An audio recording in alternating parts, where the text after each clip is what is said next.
വചനയാത്ര ഉൽപ്പത്തി 43 അധ്യായം. ബെഞ്ചമിനും ഈജിപ്തിലേക്ക്.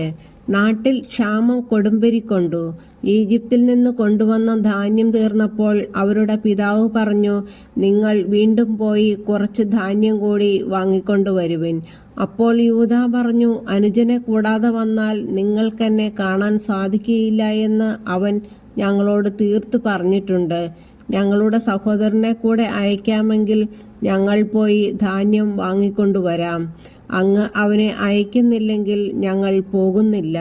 കാരണം അനുജനെ കൂടാതെ വന്നാൽ നിങ്ങൾക്ക് എന്നെ കാണാൻ സാധിക്കുകയില്ല എന്ന് അവൻ പറഞ്ഞിട്ടുണ്ട്. ഇസ്രായേൽ ചോദിച്ചു, നിങ്ങൾക്ക് ഒരു സഹോദരൻ കൂടി ഉണ്ടെന്ന് അവനോട് പറഞ്ഞ് എന്നെ ദ്രോഹിച്ചതെന്തിന്? അവർ മറുപടി പറഞ്ഞു, അവൻ ഞങ്ങളെയും ബന്ധുക്കളെയും കുറിച്ച് വളരെ വിശദമായി അന്വേഷിച്ചു. നിങ്ങളുടെ പിതാവ് ജീവിച്ചിരിക്കുന്നോ? നിങ്ങൾക്ക് വേറെ സഹോദരനുണ്ടോ? അവന് ഞങ്ങൾ മറുപടി നൽകുകയും ചെയ്തു. എന്നാൽ സഹോദരനെയും കൂട്ടിക്കൊണ്ടുവരുവിൻ എന്ന് അവൻ പറയുമെന്ന് ഞങ്ങൾക്ക് ഊഹിക്കാൻ കഴിയുമായിരുന്നോ? അപ്പോൾ യൂദാ പിതാവായ ഇസ്രായേലിനോട് പറഞ്ഞു, നമ്മൾ അങ്ങും ഞങ്ങളും നമ്മുടെ കുഞ്ഞുങ്ങളും മരിക്കാതെ ജീവനോടെ ഇരിക്കണമെങ്കിൽ അവനെ എൻ്റെ കൂടെ അയക്കുക. ഞങ്ങൾ ഉടനെ പുറപ്പെടാം. അവൻ്റെ ചുമതല ഞാൻ ഏറ്റുകൊള്ളാം. എൻ്റെ കയ്യിൽ നിന്ന് അങ്ങേക്ക് അവനെ ആവശ്യപ്പെടാം. അവനെ അങ്ങയുടെ മുൻപിൽ തിരികെ കൊണ്ടുവന്നില്ലെങ്കിൽ ആ കുറ്റം എന്നും എൻ്റെ മേൽ ആയിരിക്കട്ടെ. നമ്മൾ ഇത്രയും താമസിക്കാതിരുന്നെങ്കിൽ ഇതിനകം 2ാം പ്രാവശ്യം പോയി തിരിച്ചു വരാമായിരുന്നു. അപ്പോൾ അവരുടെ പിതാവായ ഇസ്രായേൽ പറഞ്ഞു, കൂടിയേ തീരുവെങ്കിൽ അപ്രകാരം ചെയ്യുക. നാട്ടിലെ വിശിഷ്ടോൽപ്പന്നങ്ങൾ കുറേശ്ശെ എടുത്ത് അവന് സമ്മാനമായി കൊണ്ടുപോവുക. തൈലം, തേൻ, സുഗന്ധദ്രവ്യങ്ങൾ, മീറ, ബോട, ഞണ്ടി, ബദാംപരിപ്പ് എന്നിവയെല്ലാം. പണം ഇരട്ടി എടുത്തുകൊള്ളണം.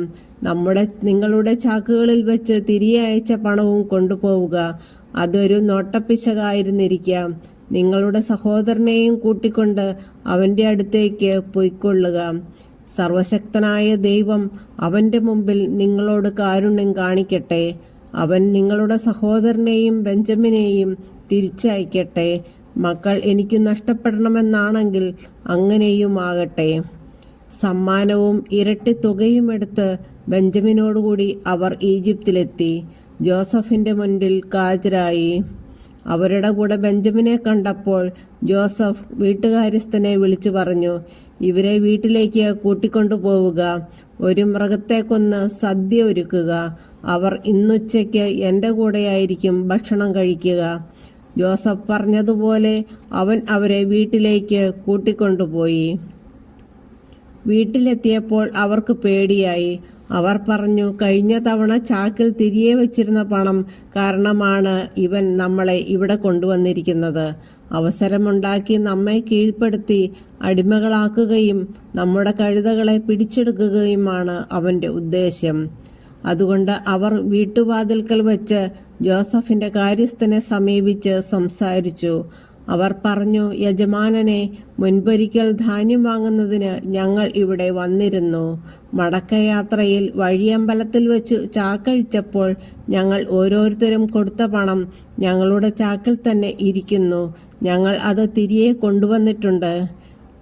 ധാന്യം വാങ്ങാൻ ഞങ്ങൾ വേറെ പണവും കൊണ്ടുവന്നിട്ടുണ്ട്.